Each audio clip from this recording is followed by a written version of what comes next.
In a noteworthy incident that unfolded on June 5, 2015, the spotlight fell on Michael Hoffman, a private investigator and an advocate for the First Amendment.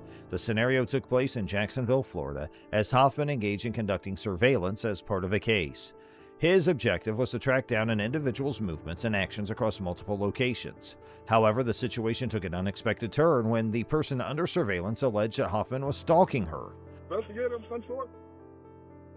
Can I ask why you pulled me over, sir? I pulled you over because the young ladies came over there and said you've been following her since she left the airport yesterday. So I want to know who you are. Have I committed a crime? No, but I'm conducting an investigation. Have you been following that young lady? I mean, if you're an investigator, investigate away. But if you're somebody harassing her or stalking her, that's against the law. Me pulling you over to find out who you are is me doing my job. Am I free to go? No, you are not. Not until I find out who you are. I'm conducting an investigation. Do you have your driver's license, registration, and proof of insurance on you? Have you pulled me for a traffic violation, sir? No, sir. I've already explained that to you. Now you can play the back and forth rigmarole. This accusation prompted a response from law enforcement, specifically an officer from the Jacksonville Sheriff's Office. The encounter between Hoffman and the officer was marked by a clash of rights and principles. As the officer initiated a traffic stop, the interaction was captured on camera and later disseminated on the Awakening the Masses YouTube channel. The video depicted the exchange as the officer sought to ascertain the veracity of the stalking claim. He engaged Hoffman in conversation, asking about his identity, purpose, and whether he was an investigator. Hoffman's response was calculated and assertive. He began by asking the officer the reason for pulling him over, which initiated a dialogue regarding the stalking allegation. The officer cited the complainant's assertion that Hoffman had been tailing her since previous day. Despite Hoffman's protestations, the officer deemed it necessary to investigate the matter. He explained that his actions were guided by the need to ascertain whether Hoffman was involved in harassing or stalking behavior, which is legally prohibited. Oh, tell him to come up here. We're at the 8100 block of Arlington Express. I don't answer questions, Deputy. You don't answer questions. You just talk, young lady. Just stand by them. Stand by. Your name and badge number, Deputy?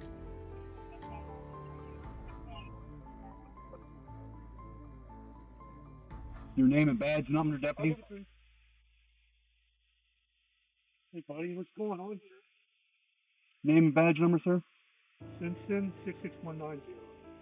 Masinsin, M-A-S-I-N-S-I-N. Sir, I'd like to know why I'm being detained. No, someone's saying that you're claiming you're stalking it. What is that, are you an investigator or anything? Okay, let me make this clear, sir.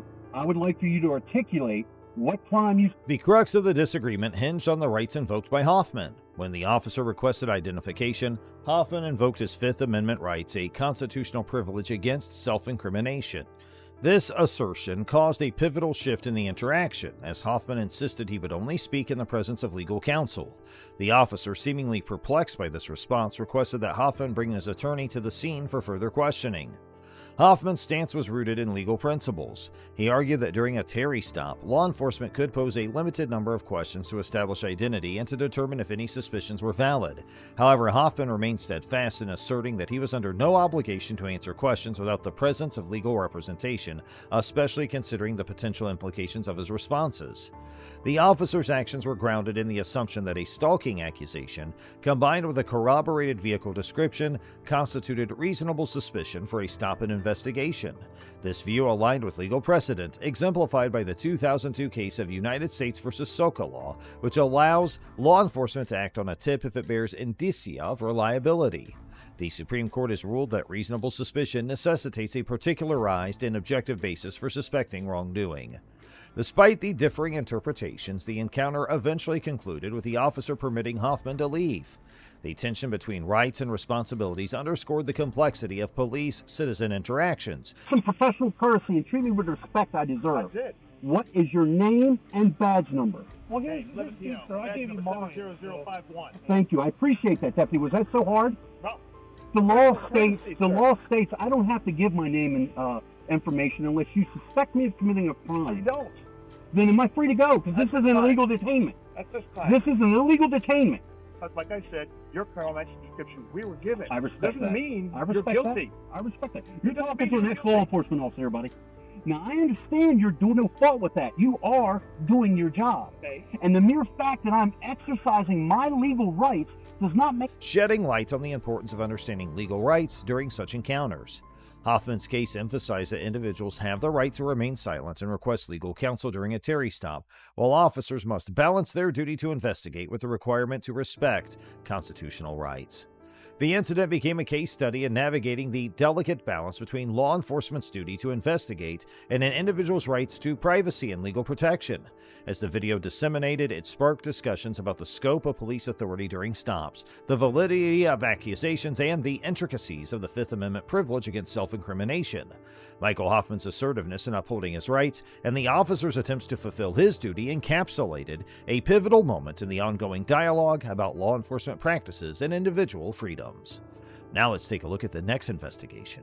In April 2020, a situation involving Keelan Hill and Denver police officers unfolded after a minor traffic incident on Interstate 25 in Colorado. The incident escalated into legal disputes, allegations of rights violations, and concerns over police conduct. The episode began when Keelan Hill, age 25, called 911 after a minor collision with two other drivers. Officer Thomas Ludwig of the Denver Police Department arrived at the scene and initiated discussions with the other individuals involved while Hill was being evaluated by paramedics inside an ambulance. The situation took a turn when Hill exited the ambulance and noticed Officer Ludwig searching his vehicle without consent. What are you doing? Stepping to me? Huh? What the f is in my face? What is so, dude? What is this? Oh, what am I? What the f? What are you stopping the cops for, man? I did not ask you to get No, out of my I car. watched you. I got you on my video camera. I asked you to get out of my car. That's it. You're being an asshole to everybody. I'm not. Yes, you are. So come here. Oh. It's right to work, brother. Ow. Which means it hit like up. Right. What did happen? You got ankle monitor too, huh? Wow. On probation, I'm sure I'm not on the probation. probation officer's gonna love that. I'm not on probation at all. The officer claimed he detected the odor of marijuana, implying that this gave him the authority to conduct the search. The legality of such searches based on marijuana odor varies across states, and in Colorado, where recreational marijuana is legal, the odor can contribute to probable cause for a search. However, legal nuances exist. Hill confronted Officer Ludwig about the search, leading to a heated argument. The officer's aggressive response escalated the tension instead of employing de-escalation techniques. While Hill's behavior might have prompted concern, it's questionable whether it warranted the officer's level of aggression. Hill was arrested and charged with interference with police activity. These charges were later dropped, but the incident spurred Hill to file a lawsuit against the city of Denver and the involved officers. Like feeding there. I'm not intoxicated. Go ahead and have a seat in there. Go for it. Please go for it. Okay, have a seat. Y'all are illegally searching my car. Have a seat. Have a seat. Put your feet up. Bro. Push yourself all the way back.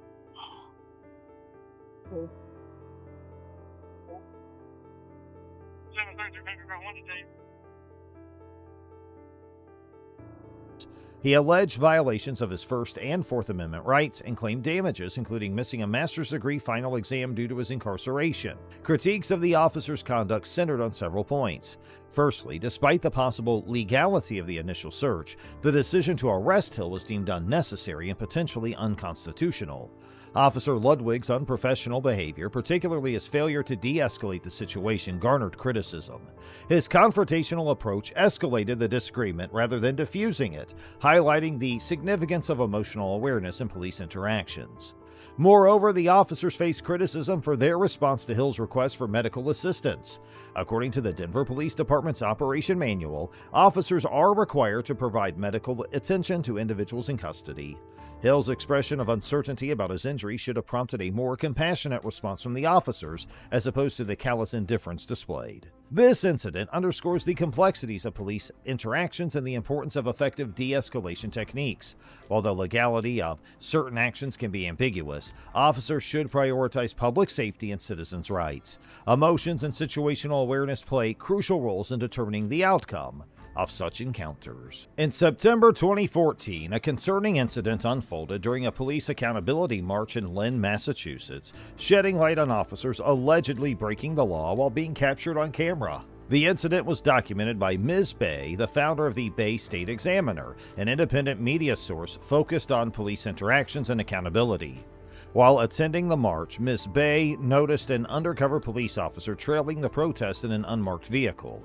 Seeking accountability, she approached the officer to request his name and badge number. In a startling turn of events, the officer reportedly hit her with his vehicle. Howdy. Sorry to bother again. Oh, hey! Can I have your IDs? You guys are fine, right? Both of your IDs. Pardon me? I need both of your IDs. What's the lawful reason for requesting? Because you're on private property. I'm on private property and you get to see my In the back lot. You were on private property. You asked to leave. You took your time. I need your IDs. IDs? Can I have yours? I don't have one on me. No, okay. Well, go to the chief. We are. Sure. That's what we're here for. Yeah. Can we speak to the chief? This officer has invited us to speak with him. This incident prompted Miss Bay to take matters into her own hands. Days later, Miss Bay ventured to the Lynn Police Station's back lot in pursuit of evidence regarding the vehicle that had allegedly struck her. Her efforts were met with resistance from an unidentified officer who swiftly expelled her from the premises. Undeterred, she entered the police department building to file a formal complaint about the incident and to seek officer identifications. The encounter within the police station would go on to raise a myriad of legal and ethical concerns. The situation escalated when the officers on duty refused to identify themselves and labeled Miss Bay's presence as trespassing on private property. Massachusetts law, however, stipulates that police officers are required to carry identification cards and display them upon a lawful request. This refusal constituted a violation of this legal obligation. You're welcome What to come sense? back there and take a look after. Okay. Oh, after? I'm sorry. Yeah. Alright. But we need your IDs now. I'm not interested in showing that at this No? I'm not. Yeah. Alright, so you guys are refusing? Alright, then we'll just leave. Then you can go. Do we want to check the... Yeah, I was gonna say, you've invited us to speak with the Chief's chief. a busy guy. Oh. You just suggested we talk to the chief. Well, Yeah, but I guess Uh, apparently he's you- not... I'm sorry, He what's... just told you to do that, right? No, you told us to talk to the chief. Yeah, and you came around here and he's not coming down here. Oh, right. So maybe you should call him Call the and chief. make an appointment with him. Got it. Okay. Okay. We can do that. And may I have both of your names and ID the cards? time- It's badge 88. Badge 88. Badge 88? Yep. The officers ordered Miss Bay to vacate the premises, accusing her of creating a disturbance and trespassing. In response, she asserted her right to continue recording for news-gathering purposes. A crucial distinction emerged. While Massachusetts acknowledges the right to record police, this right is not absolute and must adhere to reasonable time, place, and manner restrictions that safeguard officer safety, informants, and victims. The incident also underscored the nuanced relationship between the First Amendment and trespassing laws. While Ms. Bay's intent to file a complaint justified her presence to some extent, officers claimed she was trespassing and sought to remove her from the building. Legal precedents highlighted the complexity of these issues, including the right to record police versus the limitations imposed on such activities within police stations. Not with you. Who do I make a complaint with? The chief's the best guy. The chief's the best guy. Yeah. Okay. So make an appointment. Okay. What's up with that? What is it that you're looking for? Well, I found the car that hit me on Friday. I was reporting it earlier. It's out back. Okay, and what are you doing going in private property videotaping police cars? What private property? The property that's parked out back there posted as no trespassing, authorized personnel only. I didn't see that. Well, it's posted all over the entrances to that parking lot. Interesting. It is interesting, but it is also posted. Okay. You're subject to arrest for going back into private property. Am I being Videotaping arrested? police cars. Huh? Am I being I arrested? said you are subject to arrest. Okay. Despite these legal complexities, officers' conduct raised questions about their intentions and commitment to accountability. Their refusal to take Ms. Bay's claims seriously and their hindrance of her ability to file a complaint cast doubts on their willingness to engage transparently with civilian concerns. The encounter raised concerns about the potential misuse of laws to deter individuals from lodging complaints against law enforcement officers. In the aftermath of the incident, Ms. Bay submitted a Freedom of Information Act request to the Lynn's Record Department. The officer in charge will be out with you when he gets a second. Okay. Talk to you and get your complaint. Well, somebody does need to tell him that that's what's going Well, on. if he's because already done that, then your complaint has been filed and documented. There's information that he literally doesn't have because I didn't have it until right now. when I went back, I found the car. So I would like to tell him that the car is back there, that it's been repaired, even though they didn't report, I guess. Well, you know what, actually, I'm filming this for news gathering purposes at this point. Yet her efforts were met with resistance, and it remains uncertain whether the department ever responded to her request. Her documentation of the event and her subsequent efforts to highlight the challenges faced by citizens seeking accountability and transparency within law enforcement agencies.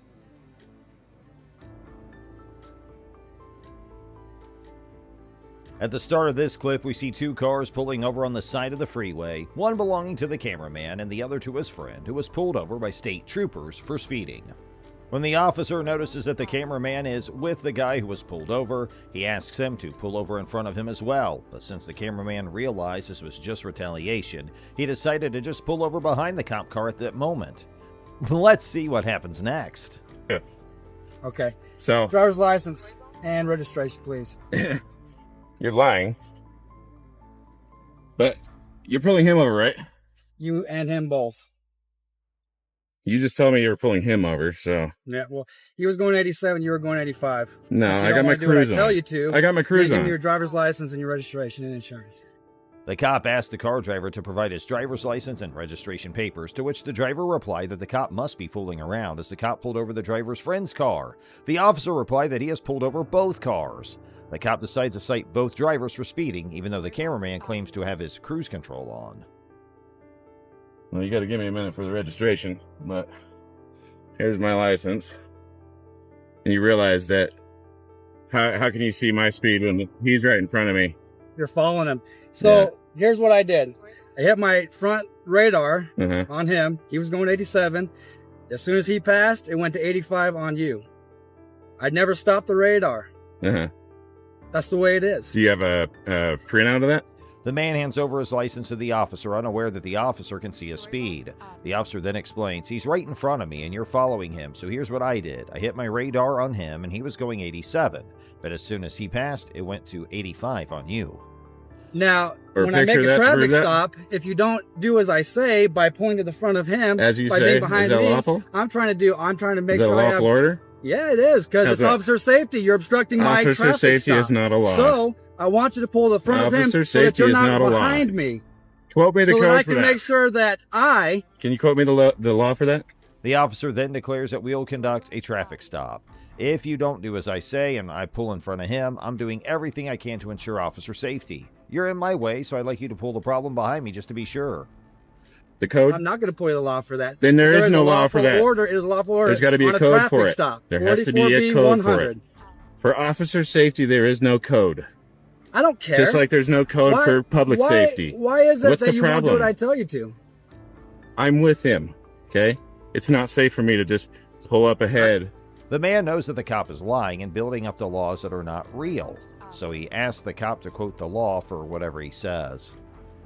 I don't exactly go to the front of people's vehicles because if you had a gun or something like that, you could always...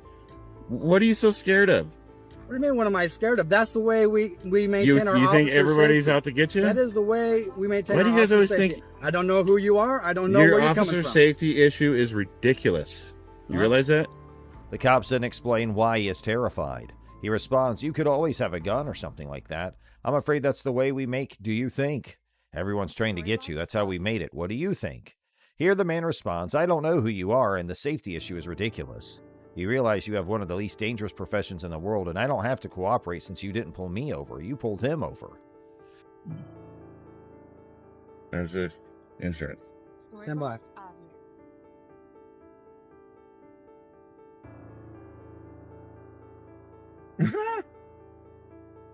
The man gives the insurance and registration to the cop, but what happens next is going to shock you. They just leave.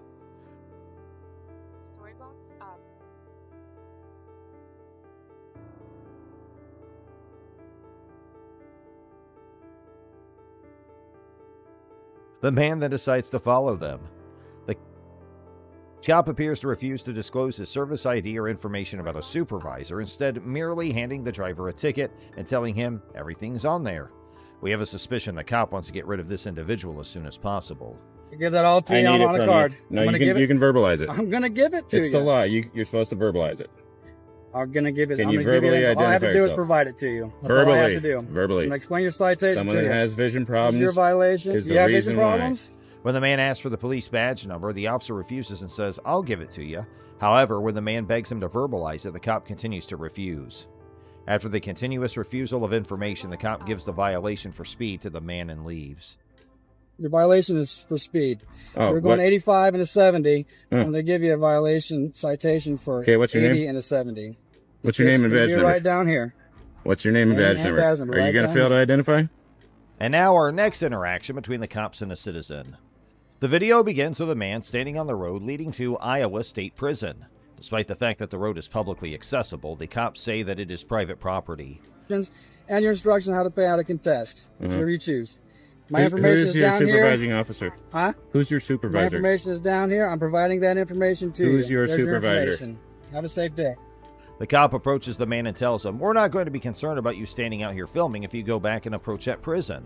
If we get a call about that, we'll come up here and arrest you." That leads to you being warned by an employee to keep off the prison location.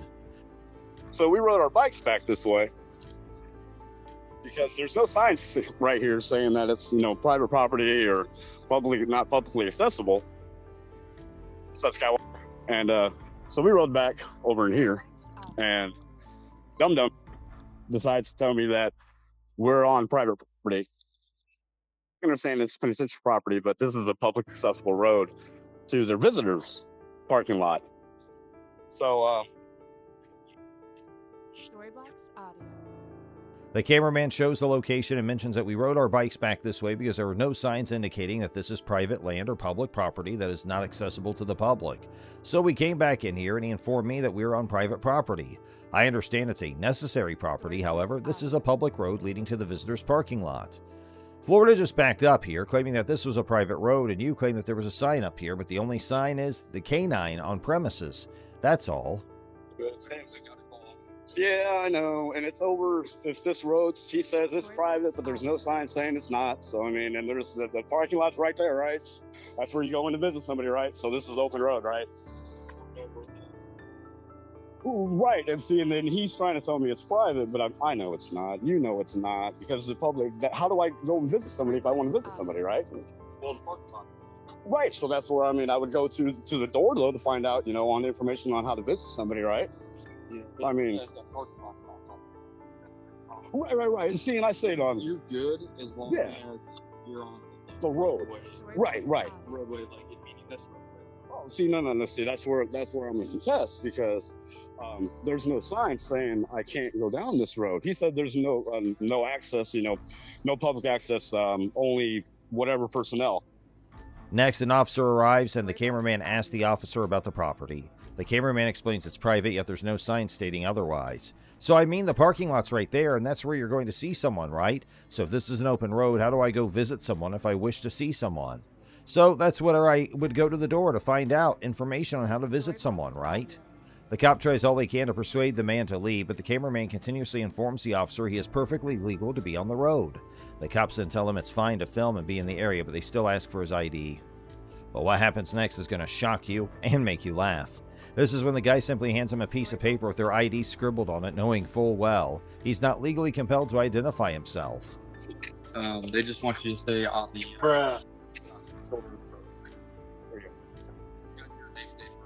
Yeah, I got my name. Hold on.